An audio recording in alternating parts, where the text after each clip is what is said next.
Assalamualaikum warahmatullahi wabarakatuh.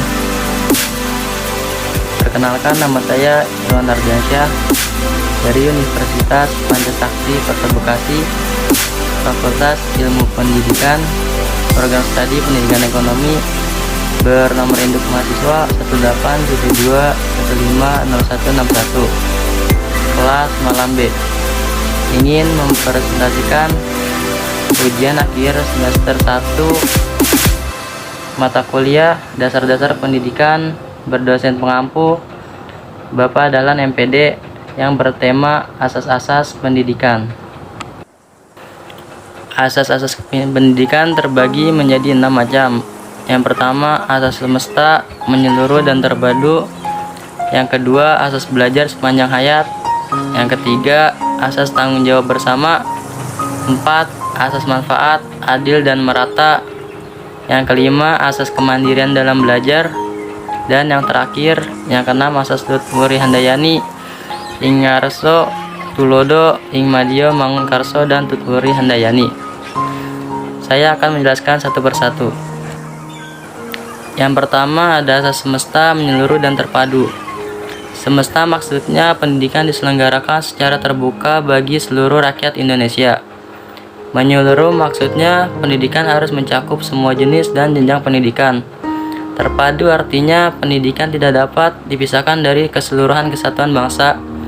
Asas semesta, menyeluruh dan terpadu yang berarti bahwa pendidikan nasional terbuka bagi setiap manusia Indonesia, mencakup semua jenis jenjang pendidikan dan merupakan satu kesatuan usaha sadar yang tidak dapat dipisahkan dari keseluruhan usaha pembangunan bangsa. Yang kedua, ada asas belajar sepanjang hayat. Istilah belajar sepanjang hayat erat kaitannya dengan istilah pendidikan seumur hidup. UNESCO Institute for Education menetapkan suatu definisi kerja, yakni pendidikan seumur hidup adalah pendidikan yang harus satu meliputi keseluruhan hidup setiap individu. 2. Meningkatkan kemampuan dan motivasi untuk belajar mandiri. Yang ketiga, mengembangkan penyadaran diri atau self-fulfillment setiap individu. Ada 2 misi yang diemban dalam proses belajar mengajar berdasarkan latar pendidikan seumur hidup, yaitu membelajarkan peserta didik dengan efisien dan efektif, dan meningkatkan kemauan dan kemampuan belajar mandiri sebagai basis belajar sepanjang hayat. Ketiga, ada asas tanggung jawab bersama. Tanggung jawab adalah kewajiban terhadap segala sesuatu. Fungsi menerima pembebanan sebagai akibat sikap, tindak sendiri, atau pihak lain.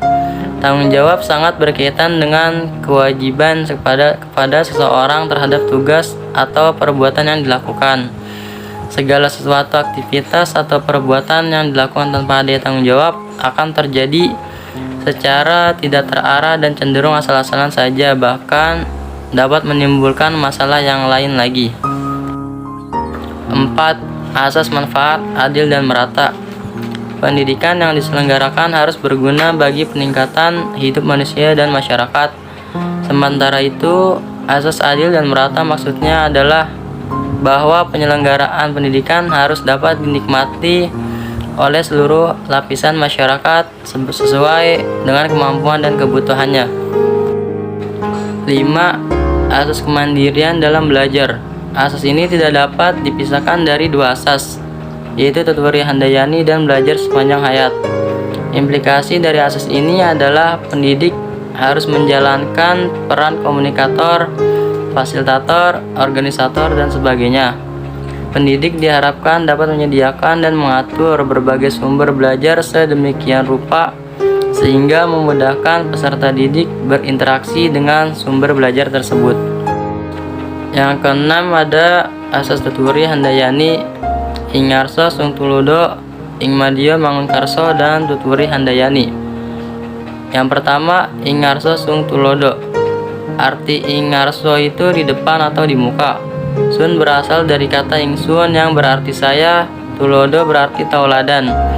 Jadi makna Ingarso Sungtulodo adalah menjadi seseorang pemimpin harus mampu memberikan suri tauladan bagi orang-orang di sekitarnya. sehingga yang harus dipegang teguh oleh seseorang adalah kata suri tauladan. Yang kedua, ing madya membangun karso. Ing madya artinya di tengah-tengah, membangun berarti membangkitkan atau menggugah, dan karso diartikan sebagai bentuk kemauan dan niat. Jadi makna dari kata ing madya membangun karso adalah seseorang di tengah kesibukannya harus juga mampu membangkitkan atau menggugah semangat. Yang ketiga ada tutwuri handayani. Tutwuri artinya mengikuti dari belakang, dan handayani berarti memberikan dorongan moral dan semangat kerja dari belakang. Dorongan moral ini sangat dibutuhkan oleh orang-orang di sekitar kita, menumbuhkan motivasi dan semangat. Jadi secara tersirat, ing ngarso suntulodo, ing madya membangun karso, dan tutwuri handayani berarti figur seorang yang baik adalah di samping menjadi suri tauladan atau panutan, tetapi juga harus mampu menggugah semangat dan memberikan dorongan moral dari belakang agar orang-orang di sekitarnya dapat merasa situasi yang baik dan bersahabat, sehingga kita dapat menjadi manusia yang bermanfaat di masyarakat. Sekian presentasi dari saya, kurang lebihnya mohon maaf. Wassalamualaikum warahmatullahi wabarakatuh.